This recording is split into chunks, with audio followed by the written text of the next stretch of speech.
Maka Allah Subhanahu wa Ta'ala mengutus Nabi Syeds alaihissalam untuk pergi ke seluruh penjuru alam semesta untuk membuat batasan alam jin, setan, dan alam manusia.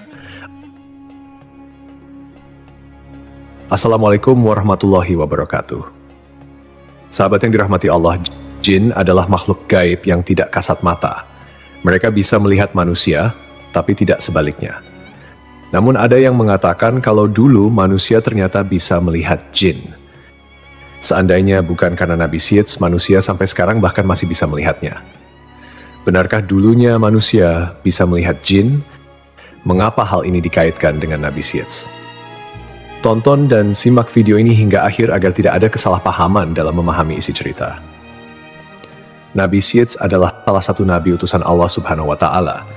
Nabi Syeds adalah putra Nabi Adam dan tidak termasuk dalam 25 nabi dan rasul yang tersebut dalam Al-Quran. Imam Ibnu Katsir mengatakan dalam Qasas Al-Anbiya, Syeds artinya anugerah Allah. Nama tersebut diberikan karena Nabi Adam dan Siti Hawa mendapatkan karunia putra tersebut setelah terbunuhnya Habil di tangan saudaranya sendiri, Qabil. Kisah terbunuhnya Habil oleh Qabil ini telah diabadikan oleh Allah Subhanahu wa Ta'ala melalui firman-Nya dalam Al-Quran Surat Al-Maidah ayat 27. Bacakanlah Nabi Muhammad kepada mereka berita tentang dua putra Adam dengan sebenarnya. Ketika keduanya mempersembahkan kurban, kemudian diterima dari salah satunya, Habil, tidak diterima dari yang lain, Qabil. Dia, Qabil, berkata, sungguh aku pasti akan membunuhmu. Dia, Habil, berkata, sesungguhnya Allah hanya menerima amal dari orang-orang yang bertakwa. Qabil bisa disebut sebagai awal mula angkara murka di muka bumi setelah Nabi Adam alaihissalam diturunkan ke dunia. Karena perbuatannya itu, Qabil harus menanggung dosa yang terus mengalir sampai hari kiamat. Rasulullah Shallallahu Alaihi Wasallam bersabda, tidaklah dibunuh satu jiwa dengan zalim, melainkan dosa pembunuh itu akan ditanggung pula oleh anak Adam yang bernama Qabil, karena dialah yang pertama memberi contoh pembunuhan. Hadis riwayat Bukhari dan Muslim. Hal senada juga disampaikan Rasulullah Shallallahu Alaihi Wasallam, barang siapa memulai perkara baik yang disyariatkan maka baginya pahalanya dan pahala orang yang mengikutinya sampai terjadinya hari kiamat. Dan barang siapa yang mulai perkara jelek maka baginya dosanya dan dosa orang yang mengikutinya sampai terjadinya hari kiamat. Hadis riwayat Muslim.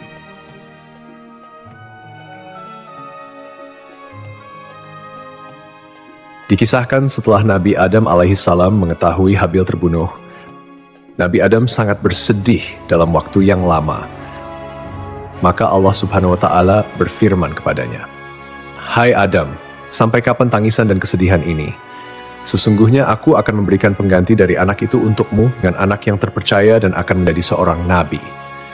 Dari keturunannya akan menjadikan para nabi hingga hari kiamat. Tandanya adalah dia akan dilahirkan sendirian, tidak mempunyai saudara sekandung, dan apabila lahir anak itu, berilah ia nama Syeds.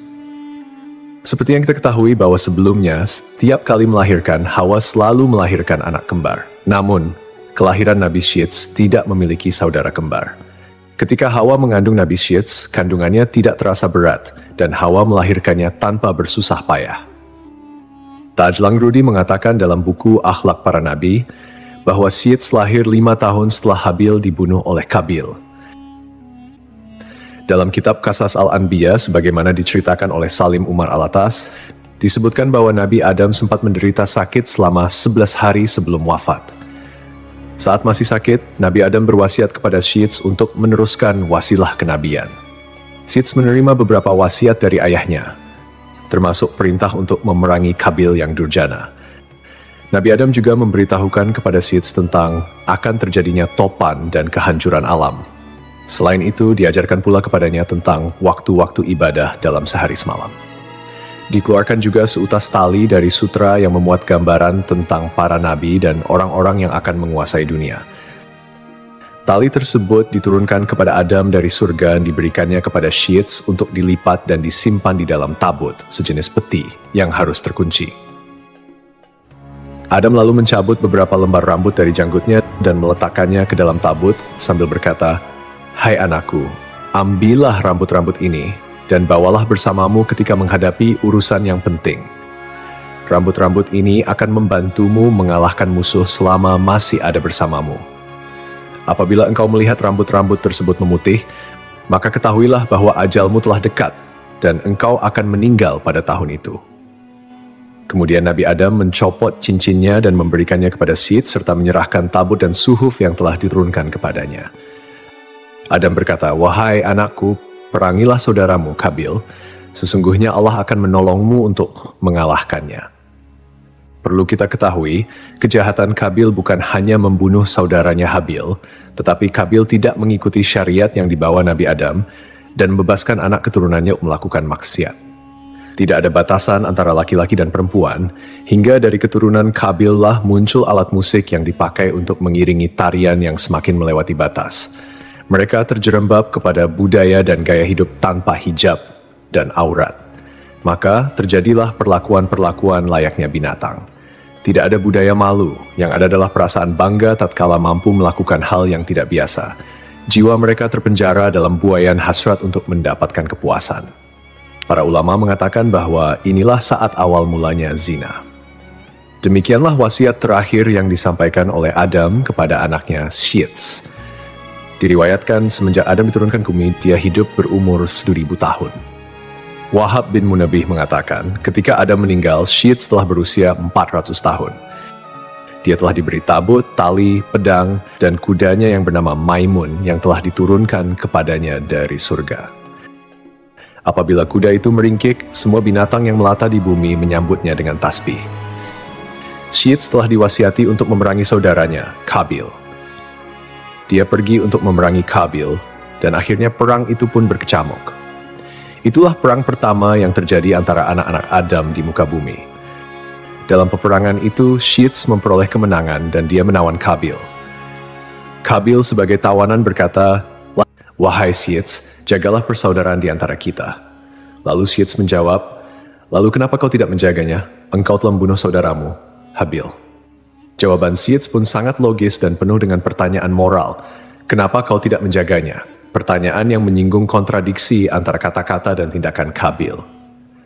Ini menggambarkan bagaimana dosa dan kejahatan dapat merusak hubungan persaudaraan, dan juga menggambarkan kedalaman rasa bersalah atau mungkin penyesalan yang dihadapi Kabil jika dia sampai menyadari kesalahannya. Kemudian Kabil ditawan oleh Syed, kedua tangannya dibelenggu di atas pundaknya, dan dia ditahan di tempat yang panas sampai meninggal. Anak-anak Kabil bermaksud menguburkannya. Tiba-tiba iblis datang kepada mereka dalam rupa malaikat. Iblis berkata kepada mereka, "Jangan dikubur di dalam bumi." Iblis membawakan 2 batu hablur yang telah dilubangi tengah-tengahnya.